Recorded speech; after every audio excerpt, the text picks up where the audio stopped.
the next challenge which we would like to talk about, or should we know some people may be worried about, when they're thinking about fostering, this might come up quite big, is managing behavior. Again, because obviously, some of these children who are actually placing care, they are placing care, for a variety of reasons, sometimes or for reasons of not their own doings, or not their pet, their family's doing, it could be for whatever reason. But sometimes these children do exercise certain behaviors because sometimes they feel like that's the only way they can challenge how they're feeling, and and express themselves, and so that could be quite worrying for people, and they may be worried about how they're going to manage that, and and what support is there, to manage it, and so on. I mean, obviously, with Banya, as you know, David, and we have got support in place. You have got support. You've got your allocated social worker you can talk to. Whenever whenever you need to, who will see you and make sure that supervise you quite regularly. There's also support workers we offer, for challenging children, for families who have got children who are challenging, and so on, and support also can be coming from local authorities, because obviously they are part of the whole plan, and so on. How about yourself, David? Have you had any such experiences before yourself? How did you manage to deal with that? And if you can tell us a little bit about that, please. Yeah, I've had, as I say, I've been doing fostering for quite a long time, and most of the children come from backgrounds where they have to fight to survive, and when they come to a house and you take them in, they're angry against authority, and it takes a little bit of a time to allow them to settle into your property. I've had people attack walls, smash up items. I've had, kick me, whatever. But the most important thing is, when you look back at it with the child after he's been with you for a little while, and you've managed to change his behaviour around using techniques we've learned through Banya and all of their training, these children, they are so worth it. They, my household is different to another foster carer's household. What doesn't work for one would maybe work in another. You just got to find the right balance, and once you do that, these children, they do become part of your life. They come to me and they're treated exactly the same as my own, and they respond in such way.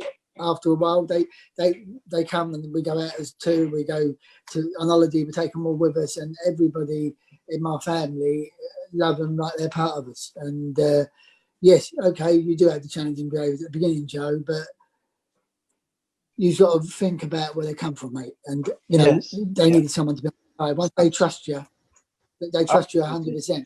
Absolutely. It's just gaining their trust. Absolutely. So yeah, thanks for that, Dave. Thank you very much. I mean, like I say, just so you've been there, you've done that, you've had experience with it firsthand. So, it's always good to hear from yourself, or from people like yourself, So, when we're talking about challenges, there is other challenges which obviously we can't go into all of them. There's a lot of challenges. Yeah. And just to say say the least, for instance, some of the challenges what the people who are thinking about fostering may be worried about. You'll be worried about, or how probably how they can deal with some of these children who are placed with them. How can deal with their past, for instance, because some of these children may have been subject to abuse, maybe subject to neglect, maybe you might have had some horrendous thing happening in their lives before, or some of these children may disclose something to the foster carer, and because once they establish that trust and that and that relationship, they may open up and you want to talk about what's happened to them, or what's or what may still happen to that at certain places which nobody's aware of, or whatever. So some of the people may say, well, I'm not sure if I can deal with that. I'm not sure, I'm cut out for that, and I'm not sure, I'm going to manage that. So there is always support there, isn't it? There is guidance there. That there is trainings we offer. Like I said, you have got your own. You got your allocated social worker who's there at your point of call. You can always call them for advice about how to deal, who'll guide you and support you with certain things like that, isn't it? Yeah, that's correct, Joe. Also, you've got foster group where absolutely, together, yes. And because it's all private and Well, confidential, you can share ideas, share what problems other people experiences and ideas with their foster kids. There's always someone, Joe, you can go to. And that is the beauty of Banya. You know, there's always someone on call. There's always other foster carers that are there as your backup who you can talk to, and you can always find the answers to any of the problems. It's so rewarding to do. You know, you see these children, even the children that have come with who may have been abused physically or sexually, or just been attacked or been on the streets or whatever. It's just nice to give them back a life when they come to you, Joe. They open up and you're there for them, and they know now that not all adults are going to whack them or be there in the wrong way. That they can trust adults again, and they blossom. They go to school and they get good marks, and you become very proud of these children. They're very worthwhile dealing with them, because let's face it, anyone can turn and walk away, but with these children, they just need you to be there. They need you. Yes. They're going to be angry, of course they are. They're going to be hurt. They're going to be crying. They're going to be scared. Well, I'm not being funny. So are you. When these children first come to you, you're in the same position they are, mate. But I say, after a little while, when they trust you, they really trust you, and then. You can need to know that you're going to stand by them. Yeah, that's it, mate. Yeah. And be treated as one of them. Like holidays. If you go on holiday, you take them with you. I had a couple of youngsters, never been on holiday before. Took him abroad, never been in a plane. To see his face was an incredible sight. You just take it for granted that you just do these things. But unfortunately, there is children out there.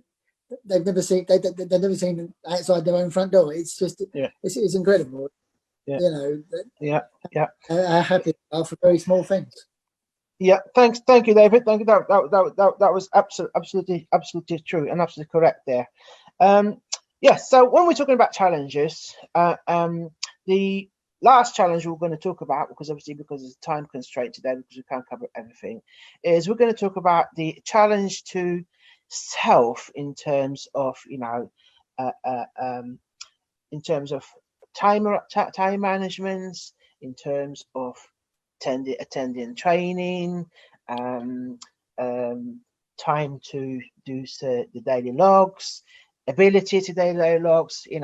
Is any problems, any issues to do that. We're talking about maybe some issue or some concerns or worries about am I going to be able to follow certain guidelines and policies, in terms of how to deal with certain things which may be happening in child's life, and also it's about managing time. It's about because these children are going to have appointments, they're going to have reviews, for instance, with their local authorities, and so on. They're going to have educational meetings. They're going to have quite a few appointments, which the foster care is going to have to attend. So it's about managing that. How did you find that at the beginning, and how did you manage to deal with that and to organise yourselves, and make sure that this appointments have been attended and so on? Yeah. I must admit there is a lot of appointments, and there is a lot of school meetings and educational stuff and health stuff, but it's all sorted around you, Joe, to be honest. You can talk to the health people. They'll give you appointments to suit you and the child, and they'll give you school meetings after school times. If you're working 9 to 5, they'll make the meeting for you after 5 o'clock.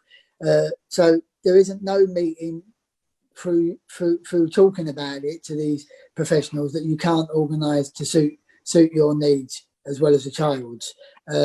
I've never had a problem, because I work early mornings, late evenings, and I'll just organise any meetings within the day to go around my work. And I know several carers, all of them that work 9 to 5 or whatever, they've never also had any problems with organising with the schools, the local authorities, or anyone else, because they will organise it to suit you, because obviously it's for you and the child, whatever suits you and the child. And we found it very easy going. I mean, go through Banya for their fostering training. It's always done.